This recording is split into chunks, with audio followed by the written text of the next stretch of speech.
Hey YouTube community, it's your favorite apostate and non-dude 2 here, once again, exposing Watchtower inconsistencies and freeing you, my friend, from the prison of your own mind. Now, I'm sure that you've often heard apostates such as myself and others here on YouTube submit that the Watchtower, the elders, the governing body, the circuit overseers, the district overseers, etc., etc., etc., the leadership positions, the upper echelons, the fine crust, if you will, of the organization, views themselves as step-in replacements for Jesus Christ. They believe that their teachings are as important, if not more so, than the teachings of Jesus. Remember, Paul asked for us to examine our faith and test the faith as to fitness. The Watchtower will expulse you for doing that very thing.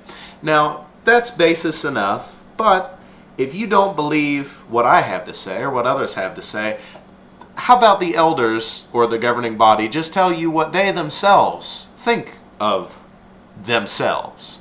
If you take a look today at the daily text, Wednesday, June 29th, 2011, it has this to say: "Whoever does not receive the kingdom of God like a young child will by no means enter into it." Mark 10 and verse 15. On one occasion, Jesus' disciples tried to prevent people from bringing their young children to Jesus for him to touch. Jesus was not pleased with his disciples. He told them, "Let the young children come to me. Do not try to stop them, for the kingdom of God belongs to such like ones." Then, using the children to provide an object lesson, he said the words of today's text. Think for a moment about how some of those children would feel years later when, as men and women, they would recall that Jesus took them into his arms and blessed them. Now, I know for me, as a Christian and as a believer in Jesus and the things that he did here on earth, I would be more than blessed to have been received into his arms.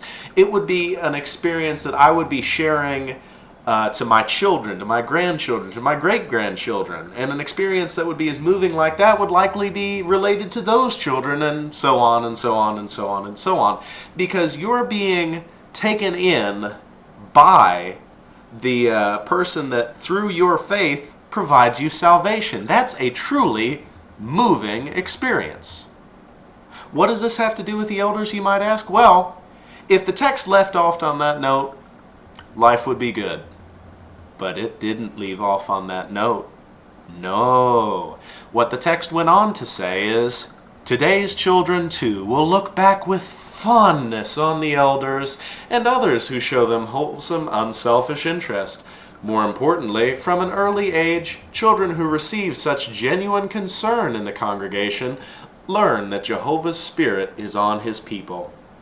So kids, remember, next time the elders scold you for having fun, next time the elders tell you that you're not paying enough attention, next time the elders tell you that you haven't been doing enough ministry or that your magazine placements aren't where they ought to be, the next time the elders counsel you for not having a Bible study or not progressing fast enough, remember that you will look upon such times with great fondness as you have been touched by replacements for Christ. Remember, that's not me inferring this. This is what the Watchtower itself feels about itself.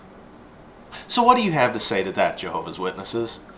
I would really be curious, in what fashion do you think that it's scripturally based for the elders to feel this way about their leadership? Remember, whoever does not receive the kingdom of God like a young child will by no means enter into it. That's Jesus' words, not mine. Ask yourself, is it childlike to be counseling others, to be judging them, to be shepherding the flock, lording it over them? I don't think that's childlike, most certainly not Christ-like. But, as always, you decide. Remember, life is a state of mind.